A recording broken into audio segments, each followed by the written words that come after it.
व्यासो वदत्यखिलशास्त्रगिरां प्रणेता नारायणस्मरणहीन जनो जघन्यः नारायणस्मरणहीन जनो जघन्यः। आज की इस अखिल भारतीय संस्कृत परिषद के अंतर्गत विद्वत संगोष्ठी में पधारे हुए आज के अध्यक्ष डॉक्टर रमेश चंद्र त्रिपाठी जी, इस सारस्वत अतिथि संबोधन के लिए डॉक्टर चंद्रभूषण त्रिपाठी जी, इस संपूर्ण आयोजन के सूत्रधार प्रोफेसर प्रयाग नारायण मिश्र जी, कार्यक्रम की संचालिका डॉक्टर पत्रिका जैन जी और अन्य विद्वान जो इस सभागार में उपस्थित हैं, मेरे प्रिय छात्रों, विषय जैसा कि मुझे निर्देश हुआ था तो मैंने भर्तृहरि का व्याकरण दर्शन यह विषय लिया था। विषय तो बहुत विशाल है और उसमें अगर हम डूबने को जाएंगे तो ना ओर मिलेगा ना छोर मिलेगा, लेकिन फिर भी कुछ चर्चा कि भर्तृहरि, पहले तो मैं ये बता दूं कि आज आप जिस इस अखिल भारतीय परिषद में बैठे हैं, यहां से भी उनका संबंध है। कैसे संबंध है? तो इस अखिल भारतीय संस्कृत परिषद की पुस्तकालय में जिन महानुभाव की पुस्तकें आरंभ में आई, ऐसे हमारे विभाग के संस्कृत प्राकृत भाषा विभाग लखनऊ विश्वविद्यालय के संस्थापक आचार्य एक तरह से प्रोफेसर अय्यर साहब की जो अपनी पुस्तकालय, अपना जो उनका पुस्तकालय था, निजी पुस्तकालय की पुस्तकें यहाँ इस अखिल भारतीय संस्कृत परिषद में है। तो और उन्होंने भर्तृहरि पर जितना बड़ा कार्य किया है, उतना बड़ा कार्य आज तक अभी नहीं हुआ है। आगे होने की संभावना हो सकती है, उसको मैं मना नहीं करूंगा, लेकिन उनका कार्य बहुत विशेष है, बहुत ही गुणवत्तापूर्ण है और बहुत परिश्रम साधन कार्य उन्होंने किया। वाक्यपदीय के प्रथम कांड की वृषभ पद्धति बोलते हैं, वृषभ देवकृत जो पद्धति टीका है, उसका संपादन का कार्य, महनीय संपादन का कार्य किया, जो कि डेक्कन कॉलेज पूना से प्रकाशित हुआ। ऐसा कार्य प्रोफेसर अय्यर सर ने किया और वो उनका पुस्तकालय आज इस अखिल भारतीय संस्कृत परिषद के पुस्तकालय में सम्मिलित है। तो आप लोगों को यह गौरव, यह गुरुता का अनुभव करना चाहिए कि आप जिस स्थल पर बैठे हुए हैं वो ऐसे महान पुरुषों की कृति से सनाथित है। भर्तृहरि की बात जहां तक है तो ये ऐसे पहले वैयाकरण हैं जिन्होंने व्याकरण में स्पष्टतया दर्शन की स्थापना की। व्याकरण में दर्शन विद्यमान है। कोई भी वक्ता, कोई भी शास्त्र अपना ग्रंथ लिखता है, एक पंक्ति लिखता है, एक शब्द कहता है, तो उसके पीछे भी कोई दृष्टि होती है और उसी दृष्टि का नाम दर्शन है। उसका अपना एक विवेक होता है। आप लोग सुनते होंगे एक सूत्र लोपः शाकल्यस्य, है ना? लोपः शाकल्यस्य, ओतो गार्ग्यस्य। पाणिनि कई आचार्यों का नाम ले रहे हैं, शाकटायनस्य, आश्वलायनस्य, आपिशलेः, ऐसे अनेक आचार्यों का, 10 आचार्यों का उल्लेख पाणिनीय व्याकरण में होता है। इसका तात्पर्य क्या है कि पाणिनि की दृष्टि भिन्न है और उन आचार्यों की दृष्टि भिन्न है, इसीलिए आचार्य श्रद्धावश उनका स्मरण कर रहे हैं। तो स्पष्टतया ये उल्लेख इसीलिए किया गया कि दोनों की दृष्टि भिन्न है, दोनों का दर्शन भिन्न है।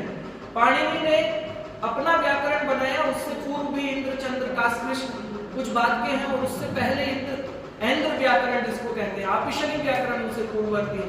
ऐसे अनेक वैयाकरण पहले हुए जिन्होंने अपना व्याकरण बनाया हुआ था, लेकिन कोई दृष्टिकोण की भिन्नता थी, कोई अपूर्णता थी या कोई कमी थी, जिसको पूर्ण करने के नाते पाणिनि ने अपने व्याकरण की रचना की।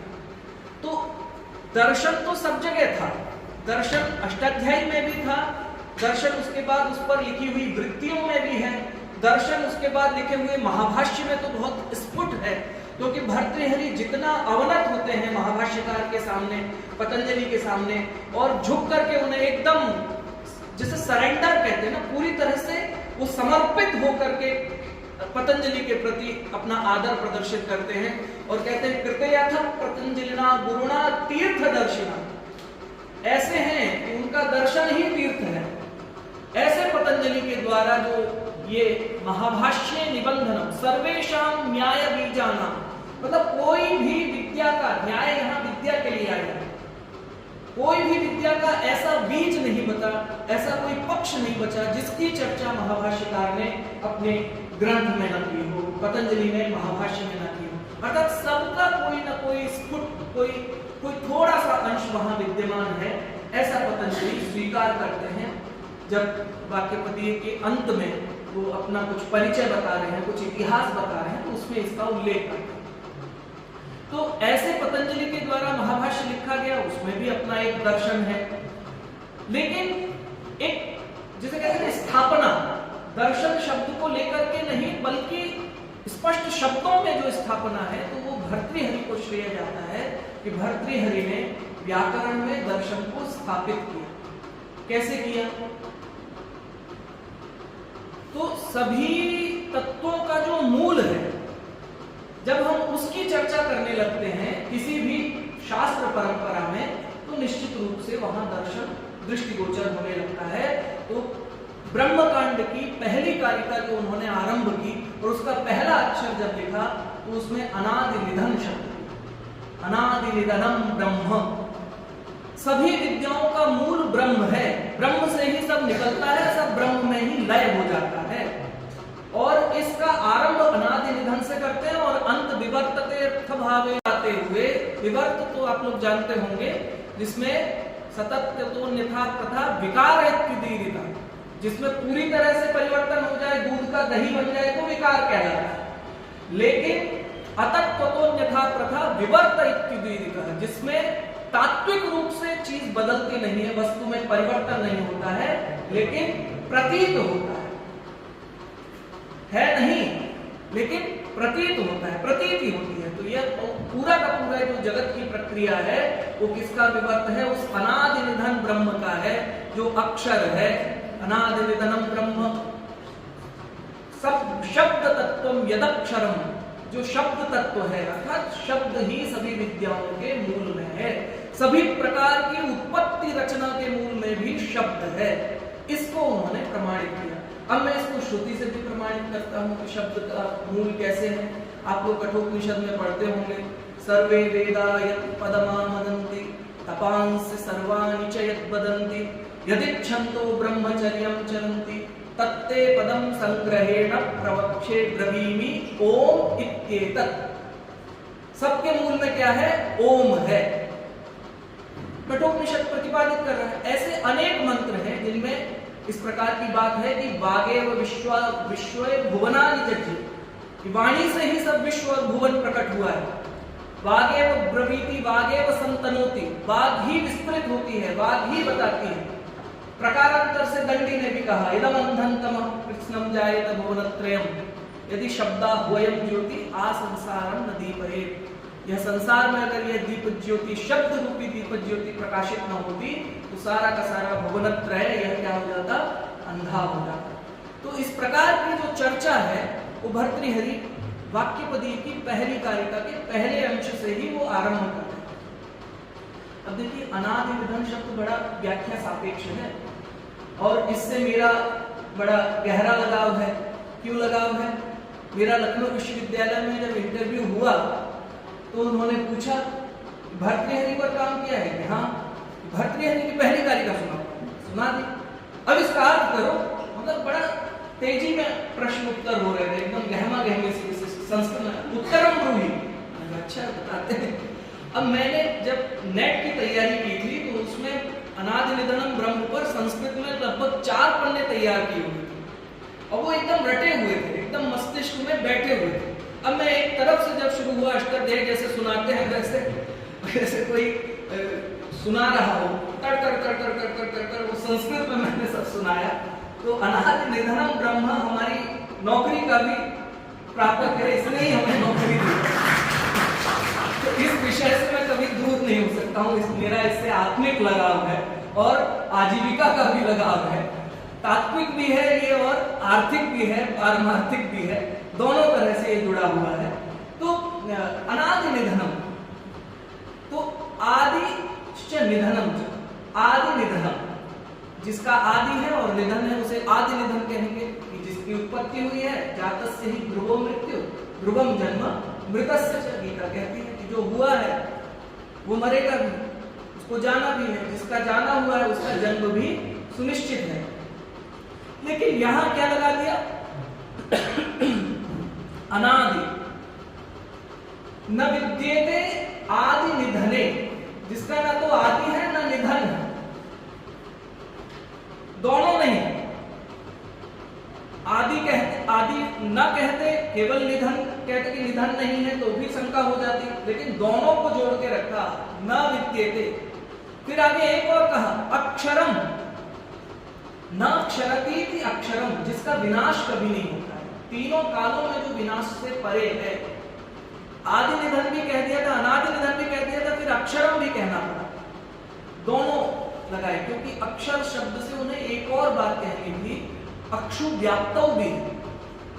अक्षर क्या होते हैं? व्यापक होते हैं, ये कभी नष्ट नहीं होते। इसीलिए कहा जाता है, बड़े बूढ़े कहते हैं कि सदा सोचकर तोलकर बोलिए, ऐसा ना हो कि आप कुछ ऐसा बोल रहे हैं कि जो आप बोल देंगे वो वातावरण में चला जाता है। मेरी बुलबुलिया कहती है कि शब्द तो ब्रह्म है, शब्द कभी नष्ट नहीं होता है। इसीलिए वो बड़ा कहते हैं, बच्चा तुम किसी के बारे में कभी कोई आलोचना मत बोलना, क्योंकि शब्द ब्रह्म होता है, वो उस तक पहुंच जाएगा, फिर तुम्हें कष्ट देगा। तुम किसी की आलोचना करोगे और वो आलोचना घूम फिर करके तुम तक पहुंच जाएगी, या तुम जिनको कह रहे हो उन तक पहुंच जाएगी, पीछे कह रहे हो तो भी, सामने कह रहे हो तो भी। तो शब्द ब्रह्म जो है वो व्यापक भी है और वो नष्ट भी नहीं होता है। दोनों बातें अक्षर शब्द से आती है। इसके लिए महाभाष्यकार ने भी एक कारिका दी हुई है, अक्षरम नक्षरम विद्या अश्नोतेर्वा शरोक्षरम वर्णम बाहु पूर्व सूत्रे किमर्थम उपदिश्यते। दूसरी पंक्ति में तो उसमें प्रश्न है। हमारे विभाग के समन्वयक डॉक्टर अभिमन्यु जी आ गए हैं, मैं आयोजकों की ओर से उनका स्वागत कर देता हूं, और डॉक्टर अशोक कुमार शतपथी जी भी आ गए हैं। उनका कथन था कि मुझे आपका व्याख्यान सुनना है लेकिन आज कुछ ऐसा व्यतिक्रम हुआ कि व्याख्यान थोड़ा सा संक्षेप में हम इसको कर लेंगे, क्योंकि समय बहुत कम है। तो मैं केवल इसी बात की चर्चा करना चाहूंगा कि यह जो अक्षर है जो व्यापक भी है, क्योंकि अक्षु व्याप्तौ से इसकी महाभाष्यकार ने इंगित किया कि ये व्यापकता को भी दिखाता है, और क्षी क्षय न क्षरती भी अक्षरम, जो जिसका क्षरण नहीं होता है और जो व्यापक भी रहता है। तो ऐसा शब्द ब्रह्म है जिससे इस जगत की प्रक्रिया विवर्तित होती है। विवर्तित होती है अर्थात प्रतीत होती है, तात्विक रूप से है। अब इसको, इस विषय को समझने के लिए एक बार मैं प्रोफेसर चांद किरण सलूजा जी हैं, जो दिल्ली विश्वविद्यालय में प्रोफेसर थे, तो जब हम एमए कर रहे थे मुझे ये समझ में नहीं आता था ये कैसे हो जाता है, ये विवर्त कैसे हो जाता है।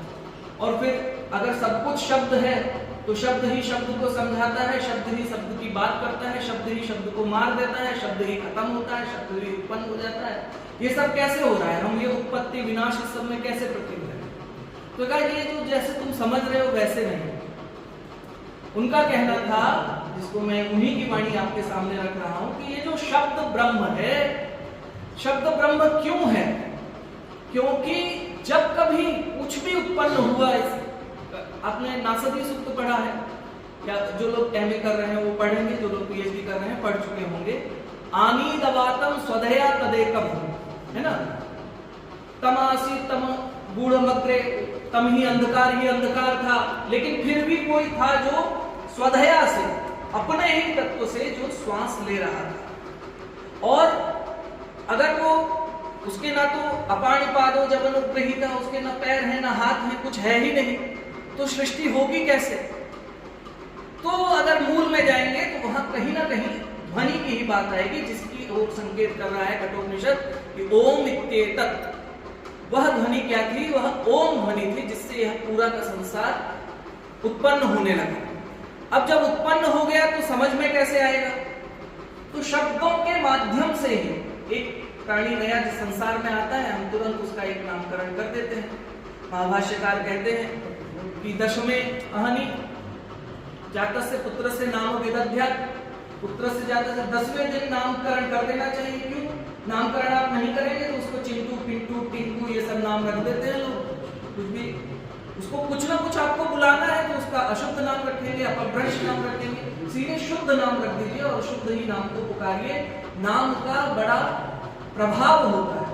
हम बार बार किसी को गधा कहते रहे तो उसका कहीं ना कहीं उस पर असर आएगा, लेकिन अगर हम किसी को बार बार पुकार रहे हैं, उसको उसके नाम से, उसका जो अच्छा नाम है, सही नाम है, तो निश्चित रूप से उस नाम का प्रभाव आता है, दृष्टिगोचर होता है। क्योंकि वाइब्रेशंस जो है, तरंगे जो है, ध्वनि तरंगे पूरे वातावरण में फैली रहती हैं। आज विज्ञान इसके ऊपर काम कर रहा है। हमारा एक शोधार्थी भी है सौरभ, वो भौतिक विज्ञान में और संस्कृत के तारतम्य में ध्वनि विज्ञान पर कुछ काम कर रहा है।